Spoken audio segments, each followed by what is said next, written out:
What's up, everybody? It is HOLYDEAT from HOLYDEAT Gaming, and we are back with some more Legend Cast. Now let's see what we can get out of these free chests real quick before we go any further. Gold, spear throwing goblin, and 7 mortars.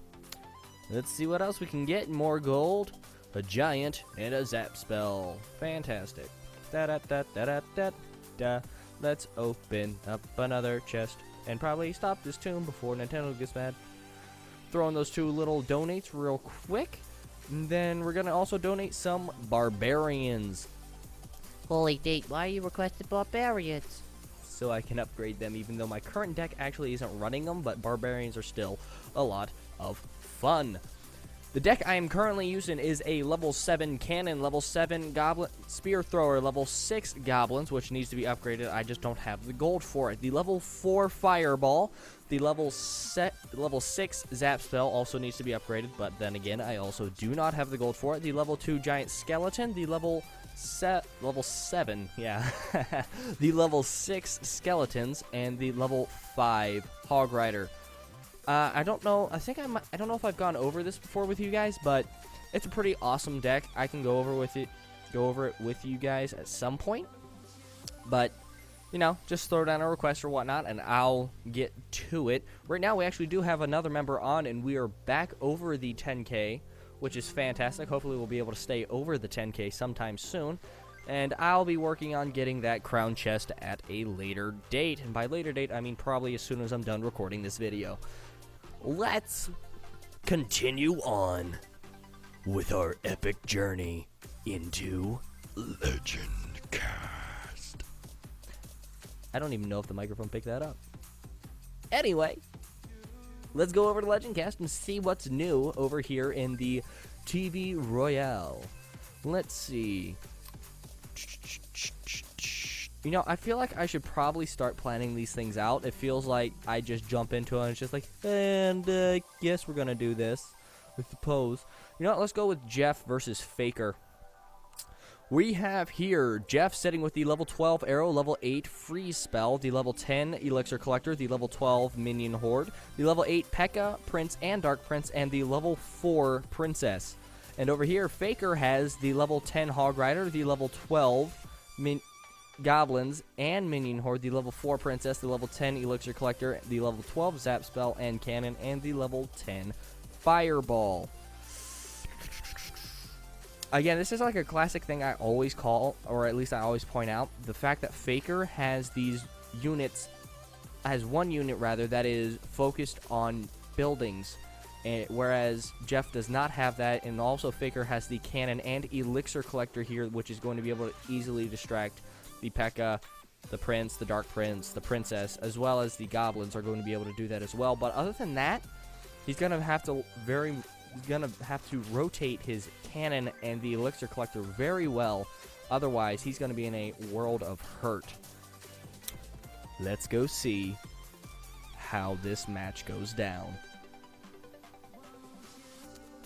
Off the bat here, they are both level 12s, and for burn cards, that's a tough call for Jeff, but the P.E.K.K.A and the goblins go down, and that made his call actually extremely easy. Just the minion horde, and that cleans out all of that elixir that was exerted over there, which was a total of, I think, 6, whereas he used 5. So, you know, he's already ahead by at least 1 elixir, as shown by their 2 elixir bars. But he is below in the health for his tower, so, you know, you can call it either way. Here comes the prince and dark prince, and here comes the fireball to do a little bit of damage, but nowhere near enough. And here's the minion horde, but the free spell goes down, which is going to allow the prince and the dark prince to get the tower kill. The arrows are going to come in and actually clean up those minions, so the dark prince and the prince are able to get in even more damage on the main castle.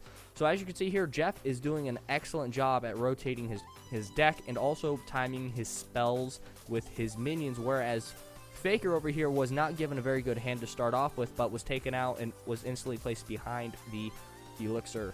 Here comes a hog rider goblin backed up with the level 4 princess. Here's the minion horde. The princess is already fixated on top of the tower, but the tower does actually go down. The princess is going to change target to the minion horde and take them all out in one shot.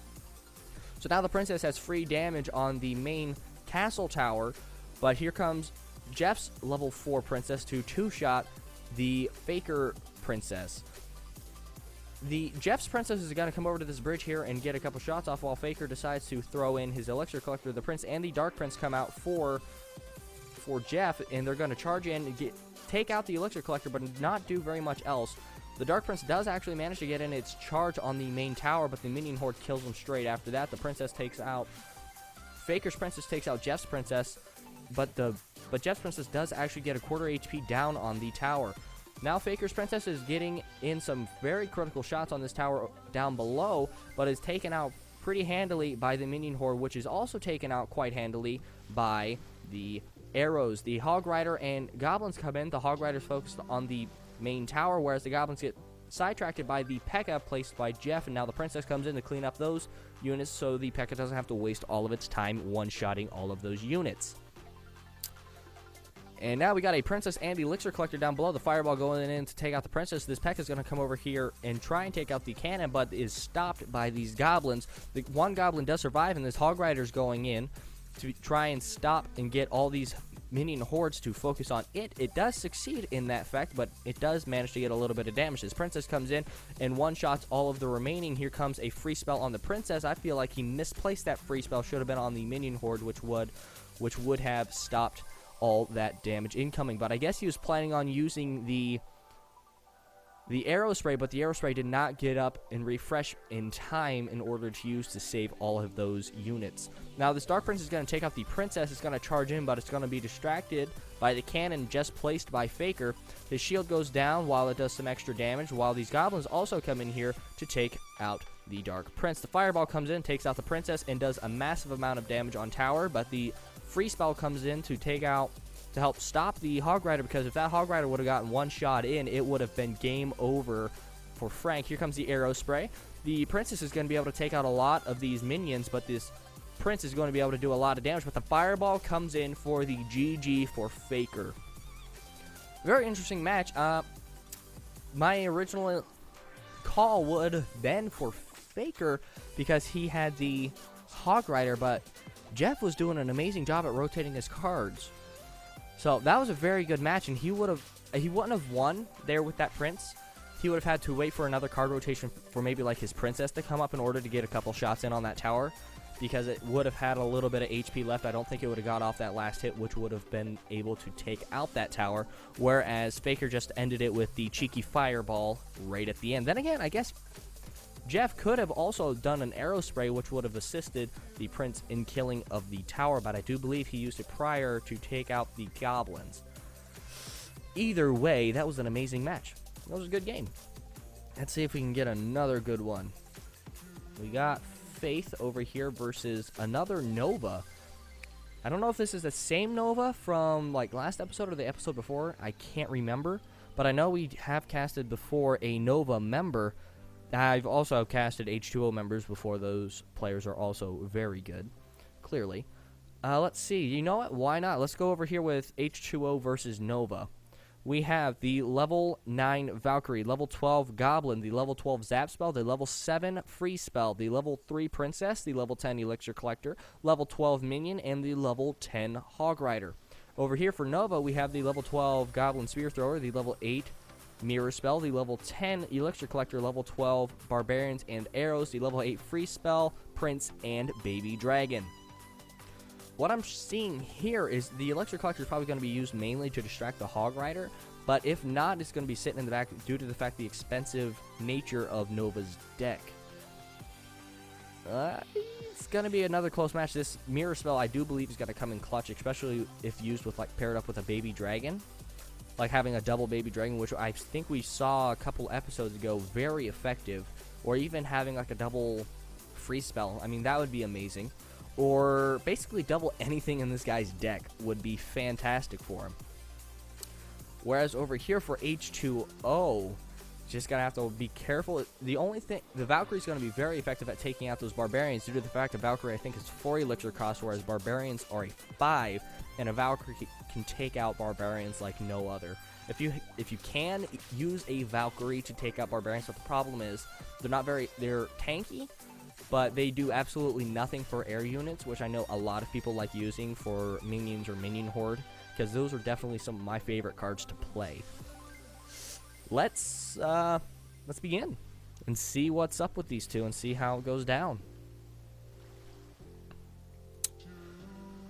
Right off the bat, we have the Prince, Mirror, Barbarian, and Spear-throwing Goblins up here, up at the top for Nova, and then below we have the Princess, Zap, Valkyrie, and Minion. The Princess goes in straight off, and it's going to be able to, actually think it's going to be able to pick off these Spear-throwing Goblins, which they are, but the Valkyrie is instead played and takes out those Goblins, which I do believe it was a kind of a waste in my book, because that Prince just over there just instantly took them out. Now these Minions are going to try and come in here, but the Aerospray is going to stop them. The Zaspel does take out the charge damage, but now you have to worry about the Barbarians on the left side of the map here. Here comes another level 3 Princess.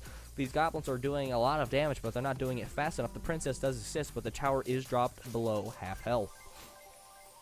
The Goblins are taken out straight away as soon as they try and cross the bridge. Here comes a Dragon that's timed perfectly because the Princess's target was currently the tower. The Dragon goes in without taking any damage. The Valkyrie goes down just to allow the Minions to get rotated into the playable position. Now the Minions and the Valkyrie, the Mirror card goes in to produce yet another Dragon. The Minions are taken out by the Dragon, but the Princess started focused on the Hog Rider, which is not good for Faith, because now this Valkyrie's focused on this Prince. The Hog Rider does manage to get the base down to half health. Now he's got to worry about a Prince and a Dragon combo. He's going to throw in the Goblins to take out the Prince while the tower is focused on this Dragon. The Dragon is going to be taken out, but it is going to get a shot off on the Goblins, which is going to allow them to be one-shotted by the friendly tower. Faith is going to place an Elixir Collector as well as Nova, both of whom are now going to be collecting extra Elixir. Go figure. Would have never figured that one out, would ya? The Zap spell goes in to take out the Spear-throwing Goblins placed by Nova. What's Nova's move? He throws in a Baby Dragon, and now we just wait to see how H2O responds. The Princess goes in. It's going to actually be able to get a couple damage, and here comes the Double Dragon that I spoke of just a little bit ago. The arrows go in to take out the Princess. The AoE damage splash from the Dragon goes in and takes out the Minions straight away. These Goblins are going to go in and try and take out the Prince before it can get a charge off. Here comes the Princess. The free spell actually insisted in the fact that it distracted the Dragon to attack the Goblins instead of the tower, so not allowing it to get another shot off. Here comes another Dragon. Double Dragon combo. This Dragon is going to focus on the Princess. Here comes a Valkyrie, which is going to stop the charge of the Prince. The Minions are going to go in. The Zap spell goes in to stop those. And here the Dragon goes down pretty handily with one shot. But now H2O has two bases within the 600s. Bottom 600, almost in the 500 health range. Got a Valkyrie and Hog Rider on the right side. Here's a double free spell by both members. Here's the Dragon going in. It's going to actually be able to take out this tower unless he's done something about it, and he does, in fact. Here comes the Aerospray, dropping the tower down to 90 HP. If he can get his tower to rotate, but he does not, because the Hog Rider does manage to get through the double free spell and take out the tower on the right side. I'm actually surprised that Prince was not able to, I guess the double, due to the fact that the double, they both unthawed about the same time, allowing the Hog Rider actually get the advantage. That is what we call a clutch play. I thought it was over for H2O there. Then again, he is number 77, but Nova over here sitting at 43 in the world. Yet again, another fantastic match. Wow. Wow. Whew. That was intense. I don't know if you guys were on the edge of your seat, but I was. That was an awesome match. Let's see. Can we get another great match at the 3-piece? Oh, we got Gamers versus Nightlight. Did we? No. We casted Gamers versus another person. Nightlight also against... I think Nightlight was versing somebody from In the Sun, I think? Or In the Sky? I'm not sure about that. It was one of the other. Let's see here. We got Gamers versus Nightlight. For Gamers over here, we have the level 12 Arrows, the level 12 Barbarian, level 12 Mortar, the level 12 Cannon, Minions, Minion Horde, and Zap Spell. Wow, he's using a lot of the just common cards as well, paired up with the rare card of the Elixir Collector. Let's see over here. For Nightlight, we have the level 8 Baby Dragon, the level 7 Barrel, the level 12 Cannon, Minion Horde, Goblin, Arrow, and the level 12 Spear-throwing Goblins, paired up with the rare card of the Fireball. They're both using very common decks, actually. I mean, I can make this deck right now. The only thing I don't I can make both of these decks right now. The only thing that I'm lacking is just the levels.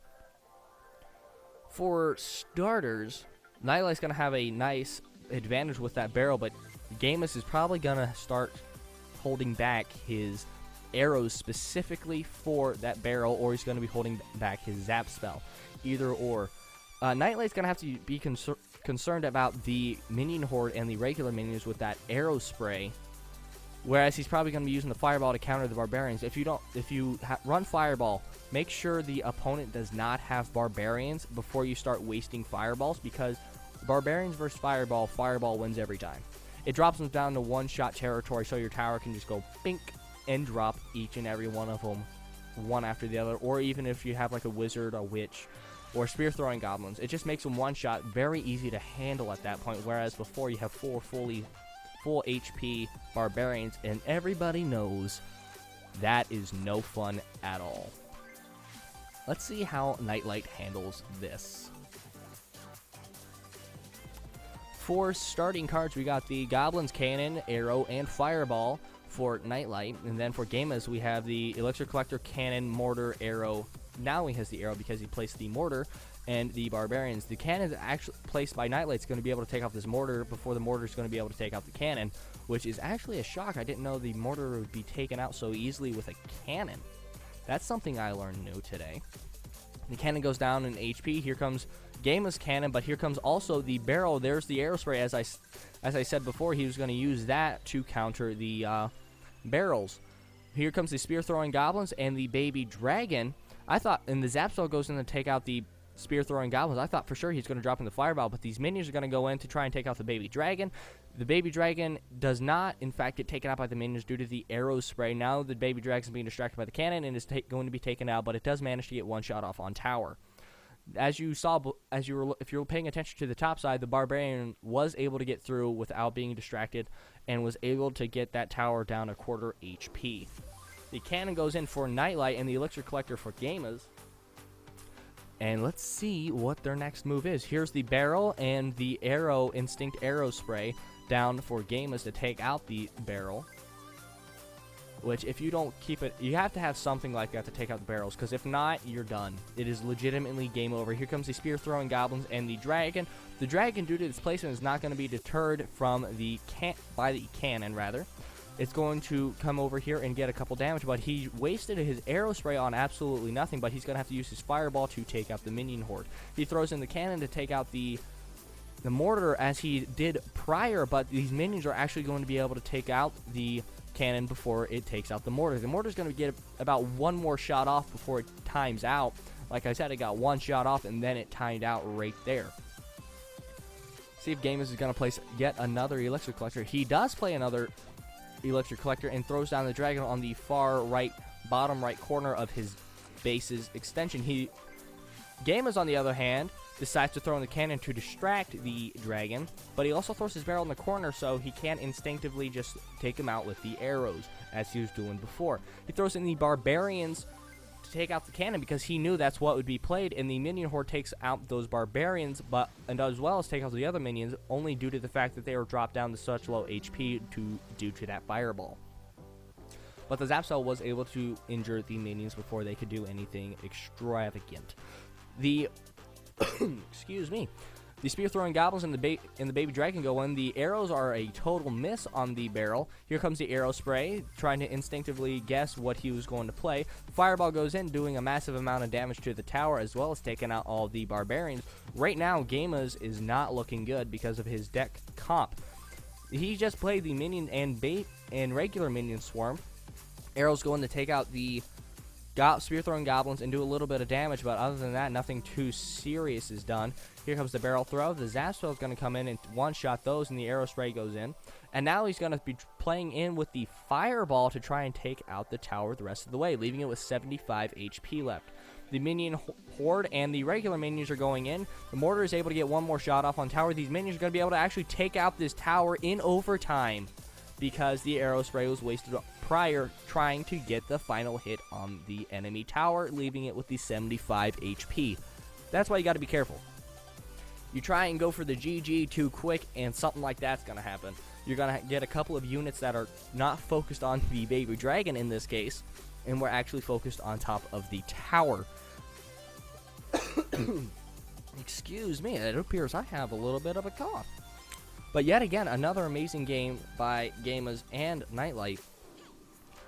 Hopefully we can actually get a rematch at some point by these two players, because I thoroughly enjoyed that. If we can get another game, that would be great.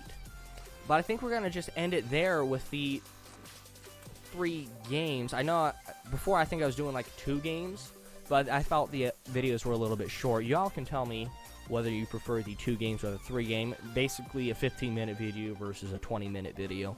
Actually, it's about a 13-minute versus a 20. Somewhere in that neighborhood. Either way, it's up to you. So, leave a like, subscribe, share it with your grandma, your sister, your aunt, your cousin's dog. I don't care. Just share the video. Just for fun. Show them what you're interested in so they can look at you condescendingly. There you go. There's the big word for you. Use it. Alright guys, much love, peace out, and keep gaming. Home team in the top is the away team. I'm not 100% sure. If you know, put it down in the description below. The Princess and the Dark Prince go out for both sides, and the Bomb Tower with the Frost Wizard, as I would predict, the Bomb Tower is going to take